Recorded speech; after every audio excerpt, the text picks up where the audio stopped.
ఆంధ్రప్రదేశ్ రాజధాని అమరావతిపై వైసీపీ ఇప్పటికీ పాత స్టాండ్కే కట్టుబడి ఉందా? అందుకే కూటమి సర్కార్పై విమర్శలు చేస్తుందా? మరో 40,000 ఎకరాలు భూమి సేకరించడం వెనుక ఏపీ సర్కార్ ఆంతర్యం ఏంటి? రాజధానికి 500 ఎకరాలు చాలు అంటున్న వైఎస్ జగన్ ఆలోచన కరెక్టేనా? ప్రస్తుతం ఈ ప్రశ్నలే చర్చనీయాంశంగా మారాయి. దీనిపై మరింత విశ్లేషణ మా మేనేజింగ్ డైరెక్టర్ రాజేంద్ర అందిస్తారు. Rajendra, over to you.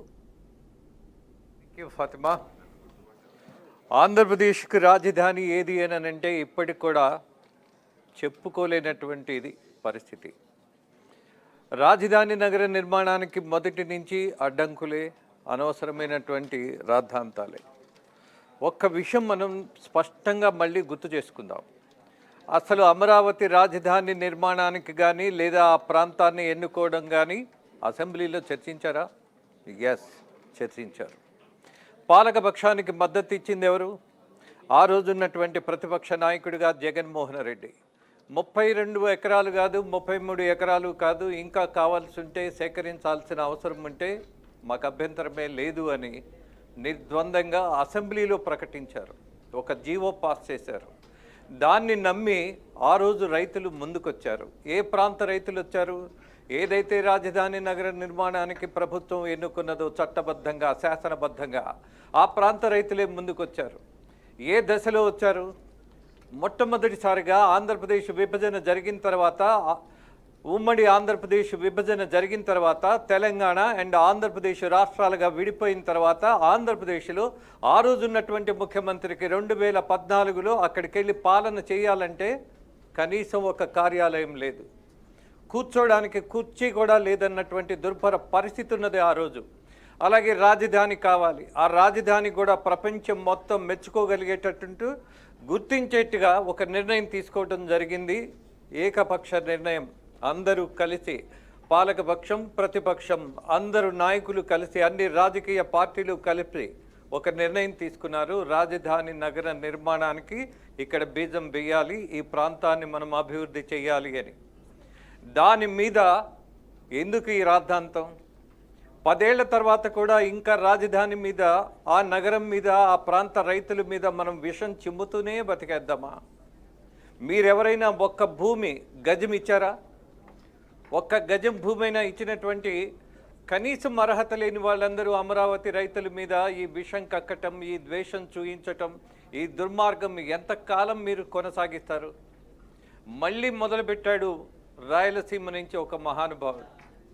Good morning Dharmavaram అని సందును తిరిగి మళ్ళీ ఓడిపోయాడు.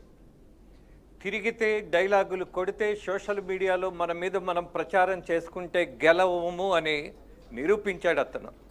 మరేం చేస్తే గెలుస్తాము? నిన్నగాక మొన్న ధర్మవరానికి కొత్తగా బీజేపీ పార్టీ నుంచి జాతీయ కార్యదర్శిగా ఉన్నటువంటి సత్యకుమార్ యాదవ్ మరి ఆ ప్రాంతవాసి కాదు. కోర్స్ రాయలసీమకు సంబంధించిన వాడు కావచ్చు, బీసీ నాయకుడు కావచ్చు, కానీ మరి రోజు సందు గొందు తిరిగినటువంటి ఈ కేతిరెడ్డిని ఎందుకు పక్కన పడేశారు? Attitude problem. జనం కోసం బతకాలి, మన కోసం జనాన్ని నమ్మించేటటువంటి దశలో బతికితే గెలవం సోదరా. ఇదే రాజకీయం, ఇదే నిజం కూడా. దాన్ని గ్రహించాలి.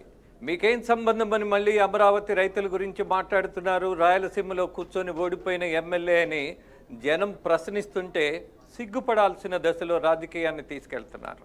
అవసరమా ఇది?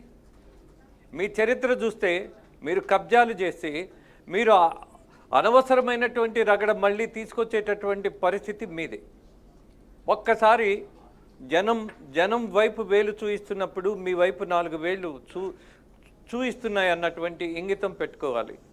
ఎనీహౌ, ఇవాళ రాజధాని నగర నిర్మాణం గురించి, అలాగే కేంద్ర ప్రభుత్వం ఇస్తున్నటువంటి ప్రోత్సాహం గురించి అందరికీ తెలిసిందే. మరొకసారి రాజధాని నగర నిర్మాణంలో జరుగుతున్నటువంటి అవకతవకల మీద మాట్లాడదాం.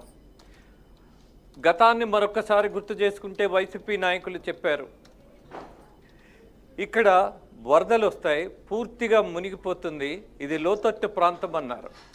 అలాగే ఇక్కడ నిర్మాణానికి తగినటువంటి అవకాశాలు లేవు అన్నారు. అనేకమైనటువంటి వాదనలు వినిపించారు. ఫైన్. మరొక విషయాన్ని కూడా ముందుకు తీసుకొచ్చింది గత ప్రభుత్వం. 3 రాజధానులు ముచ్చట అన్నారు. మంచిది, చేయగలిగారా?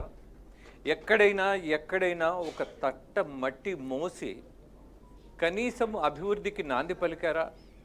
ఒక పక్క రాయలసీమను నమ్మించారు. కర్నూలులో రాజధాని న్యాయస్థానం అక్కడే ఉంటుంది, అలాగే అదొక 3వ స్థానం అన్నారు.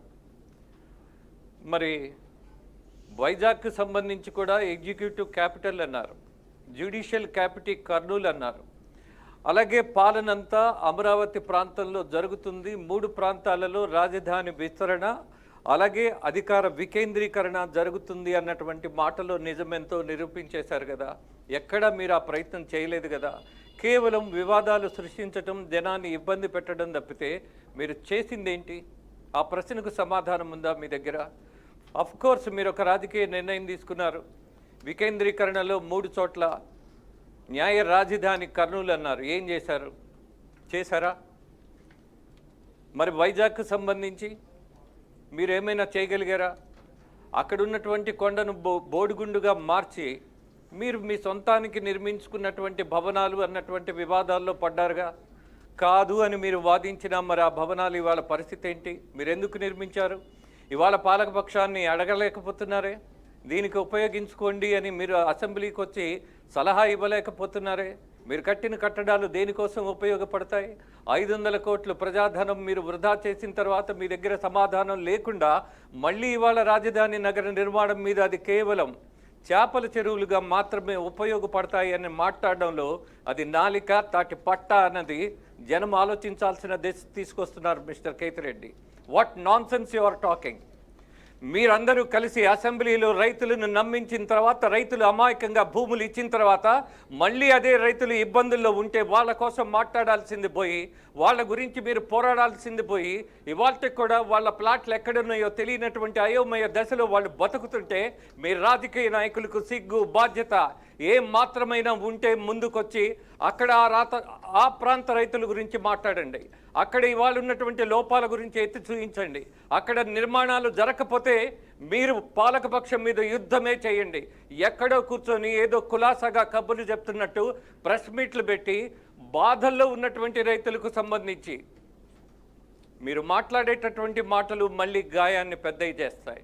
ఇవాళ నగర నిర్మాణం జరగకపోతే ప్రశ్నించండి, నిలబెట్టండి, అసెంబ్లీలోకి వచ్చి ఆ రైతుల పక్షాన మీరు మాట్లాడండి.